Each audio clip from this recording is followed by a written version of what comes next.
আসসালামু আলাইকুম বন্ধুরা, কেমন আছেন আপনারা সবাই? আমি ভালো আছি, আল্লাহর অশেষ সহমতে। আশা করছি আপনারাও সবাই ভালো আছেন। আপনাদের সবার সুস্বাস্থ্য কামনা করে আজকের ব্লগটা শুরু করছি। তো আমার উনানটা যেখানে রাখা ছিল সেখান থেকে সরিয়ে আমি এই জায়গাটা রাখলাম, কারণ যেখানে রাখা ছিল সেইখানটায় খুব সমস্যা হচ্ছিল। অল্প একটু জায়গা ছিল যেখানে নড়াচড়ার কোনো জায়গা ছিল না, তো তার জন্য আমি সরিয়ে এদিকটায় এনে রাখলাম। আর এখানে রেখে আমি এই জায়গাটা পুরো প্লেন দেখতে পাচ্ছেন, তো ওই জন্য এখানটায় আনলাম। আর এই যে এখন চারিপাশটা পরিষ্কার করে পাতা টাতা পড়েছিল সেগুলো সুন্দর করে এখন ঝাড় দিয়ে নিচ্ছি। এই জায়গাটা কিন্তু আমি লেপেও নেব। আর রান্নাঘর তো এখন নেই, এখন এই খোলা আকাশের নিচেই আমাকে রান্না বান্না করতে হবে, কিছু করার নেই জানেন তো।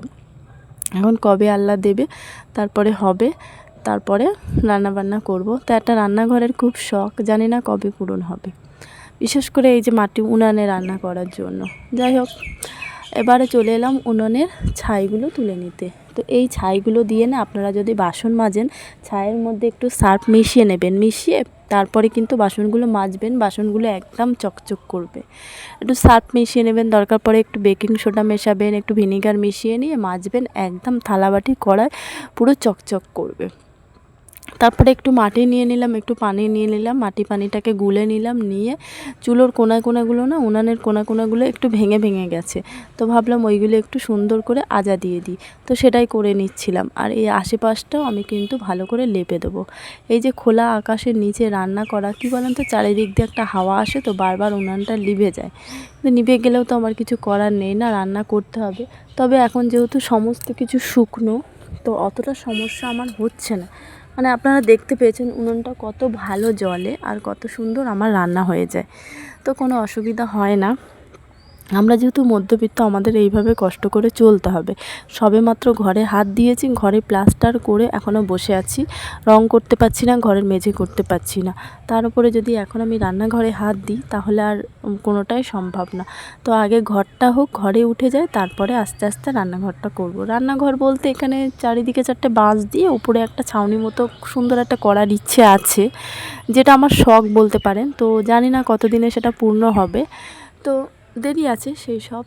আপনারা সঙ্গে থাকলে আমার ডেলি ব্লগের মধ্যে অবশ্যই সব কিছু আস্তে আস্তে দেখতে পারবেন। আর তাড়াহুড়ো করতে তো অনেক কিছু হয় না, আর তাড়াহুড়ো করতে গেলে কিন্তু আমাদের সেই সামর্থ্যও লাগে, অর্থনৈতিক সামর্থ্য যেটা আর কি। তো এই যে উনানের আশেপাশটা পুরো ল্যাপা হয়ে গেছে, উনানের আশপাশটা সুন্দর করে আমার ল্যাপা মোছা কমপ্লিট হয়ে গেছে। আর এখন দেখেন জায়গাটা দেখতে কিন্তু দারুণ লাগছে। তারপরে আব্বা উঠে পড়েছিল, আব্বার জন্য একটু চা করে নিলাম আর নিজের জন্য একটু চিয়া সিড গুলে নিলাম, কারণ সারাদিন যেহেতু পরিশ্রম করি, তো একটু নিজের শরীরের যত্ন তো করতেই হবে। তো এই চিয়া সিডটা খাই। চিয়া সিডটার উপকারিতা, শরীরে সারাদিন এনার্জি থাকে, আরও অন্যান্য উপকারিতা। তো সকালের কাজটা মোটামুটি সব কিছু হয়ে গেছে। এখন বাবাই পড়া হয়ে গেছে, পড়ে চলে গেছে। এখন খাট বিছানাটা একটু গুছিয়ে নেবো, বিছানাটা গোছানো হয়নি, তো চলে গুছিয়ে নিই। তো বিছানাটাও আমার গোছানো হয়ে গেছে, তো এখন চলে যাব সকালে খাবার তৈরির দিকে। তো এখন যাচ্ছি দিদিদের বাড়িতে, থোর বাছতে দিয়েছিলাম, দেখা যাক থোরটা বেঁচেছে কি না। তো এই যে থোর বাছতে দিয়েছিলাম, থোর বেঁচে দিয়েছে, এখন যাচ্ছি বাড়ির দিকে।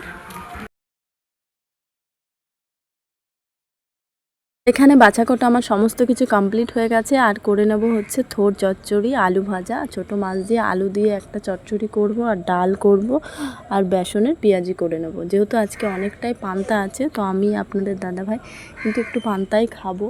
তারপরে গরম ভাত যদি বিকালের দিকে খেতে ইচ্ছা করে খাবো, না হলে খাবো না। তো পান্তার জন্য আলু ভাজা করে নিয়েছিলাম আর বেসনের পেঁয়াজি করে নিয়েছিলাম। তো আলু ভাজা দিয়ে পেঁয়াজ, কাঁচা লঙ্কা আর বেসনের পেঁয়াজি দিয়ে পান্তা খেতে কিন্তু দারুণ লাগে, আর মাঝে মাঝে কিন্তু পান্তা খেতে বেশ ভালো লাগে। যাই হোক, উনুনটা জ্বালিয়ে নিলাম, জ্বালিয়ে নিয়ে এখন আমি আলু ভাজাটা করে নিচ্ছি কড়াইয়ের মধ্যে। সুন্দর করে বেশ মচমচে করে আলু ভাজলে পান্তা দিয়ে খেতে দারুণ লাগবে, একবার খেয়ে দেখবেন। এখনও তো সেইভাবে শীত পড়েনি, তবে শীত পড়লে পান্তাটা মাঝে মাঝে খাবেন, ভালো লাগে। আপনাদের দাদাভাই তো খুবই পছন্দ করে। আর দেখতে পাচ্ছেন উনানটা কত সুন্দর জ্বলছে, ফাঁকা, কিন্তু যেহেতু পুরো ফাঁকা জায়গায় হাওয়া আসছে চারিপাশ থেকে, নাহলে কিন্তু উনুনটা আরও সুন্দর জ্বলতো। তো এই উনুনটা ভালোই জ্বলছে, আর এই উনুনে না কত তাড়াতাড়ি সব রান্না হয়ে যায়। এই যে এখন আমি আলু ভেজে নিচ্ছি, এরপরে আমি থোরটা করব, বেসনের পেঁয়াজি করব, করে তারপরে আপনাদের দাদাভাইকে ডেকে আমি খেতে দিয়ে দেবো। তো এই যে পান্তা ভাত সুন্দর করে সাজিয়ে নিয়েছি পেঁয়াজ, কাঁচা লঙ্কা, শসা, আলু ভাজা আর হচ্ছে বেসনের পেঁয়াজি দিয়ে। কি দেখেই তো খেতে ইচ্ছা করছে না? আমরা বাঙালি, আমরা গ্রামে বাস করি, সত্যি আমাদের পান্তা দেখলে লোভ লাগে, খেতে ইচ্ছে করে। তারপরে গরম ভাত দিয়ে তো এইমাত্র আমাদের খাওয়া দাওয়া শেষ হলো। আমাদের বলতে আমি আর আপনাদের দাদাভাই পান্তা খেয়ে নিয়েছিলাম, ওই জন্য আর খিদে হয়নি। আব্বাকে দিলাম আর বাবাইকে খাইয়ে দিলাম। তো বাবাই খেয়ে দিয়ে ওর দাদুর সাথে ঘুমাতে গেল। আর আপনাদের দাদাভাই এসে একটা ব্যাগ দিয়ে গেল, ওনার একটা বন্ধু অনেক কিছু দিয়ে গেছে। তো দেখা যাক কী কী দিয়ে গেছে, চলেন আপনাদের সঙ্গেও শেয়ার করি। তো এই যে দেখেন একটা বড় ব্যাগ, তো ব্যাগে করে কী দিয়ে গেছে। আচ্ছা, এখানে দেখেন কতটা লাউ শাক আছে, দেখেন লাউ শাক। আর কি আছে, লাউ, দেখেন লাউ দিয়ে গেছে। আর কি আছে,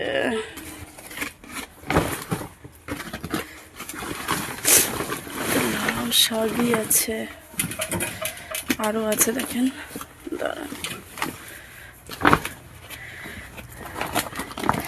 দেখেন লেবু আছে, পেঁপে আছে, পটল আছে, তো অনেক কিছুই দিয়ে গেছে।